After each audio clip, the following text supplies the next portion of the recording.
പെരുന്നാൾ കഴിഞ്ഞ് പിറ്റേ ദിവസം നോമ്പ് തുടങ്ങിയെങ്കിലും ഞങ്ങൾക്കിന്ന് രണ്ടാം പെരുന്നാളാണ്. ഇന്നിപ്പോ ആപ്പാന്റെ വീട്ടിലാണ് ഞങ്ങൾക്ക് ലഞ്ച്. അങ്ങനെ ഒരു ഉച്ചയായപ്പോൾ ഞങ്ങൾ കസിൻസ് എല്ലാവരും കൂടെ ഒന്ന് ഔട്ടിങ്ങിന് ഇറങ്ങിയതാണ്. ഞങ്ങളുടെ ലക്ഷ്യം കൂട്ടായി ബീച്ചാണെങ്കിലും ഞങ്ങളെ കൂടെയുള്ള ഒരുത്തൻ ലൊക്കേഷൻ ഇട്ടത് ഉണ്ണിയാൽ ബീച്ചിലാണ്. അങ്ങനെ കൂടെയുള്ള വണ്ടികളൊന്നും കാണാണ്ടായപ്പോഴാണ് ആൾക്ക് പറ്റിയ അമളി മനസ്സിലായത്. അങ്ങനെ കുറച്ച് ലേറ്റ് ആയിട്ടാണെങ്കിലും ഞങ്ങളിതാ ഇവിടെ കൂട്ടായി ബീച്ചിലെത്തിയിട്ടുണ്ട്. ഞങ്ങൾക്ക് മുമ്പേ വന്നവര് ഇവിടെ ബീച്ചിൽ ഇറങ്ങി കളി തുടങ്ങിയിട്ടുണ്ട്. പെരുന്നാളൊക്കെ ആയതുകൊണ്ട് നല്ല തിരക്കുള്ളതുകൊണ്ട് തന്നെ ഞങ്ങൾ വണ്ടി പാർക്ക് ചെയ്തിട്ടുള്ളത് കുറച്ച് ദൂരെയാണ്. അതുകൊണ്ട് തന്നെ കുറച്ച് നടക്കാനും ഉണ്ട്. ഈ കസിൻസിന്റെ കൂടെയുള്ള യാത്ര ഒരു വേറെ തന്നെ വൈബാണ്.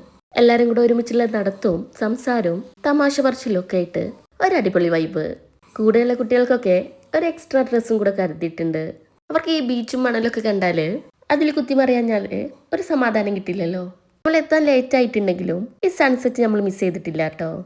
അങ്ങനെ ഓരോ സെക്ഷൻ വൈസ് ഫോട്ടോ എടുക്കലും വീഡിയോ എടുക്കലൊക്കെ ആയിട്ട് കുറച്ച് നേരം അങ്ങനെ പോയിട്ടുണ്ട്. കടൽ കാണാന്ന് പറഞ്ഞാല് എത്ര കണ്ടാലും മതി വരാത്തൊരു സംഭവമാണല്ലേ. ഇതിലൊന്നും ഇറങ്ങി കാല് നനച്ചില്ലെങ്കിൽ ഒരു സമാധാനമില്ല. ഞാൻ തിരിച്ചു കയറുമ്പോഴാണ് ഈ മണലൊക്കെ നമുക്ക് ബുദ്ധിമുട്ടായിട്ട് തോന്നാറുള്ളത്. അങ്ങനെ ഈ ദിവസവും കഴിഞ്ഞുപോയി.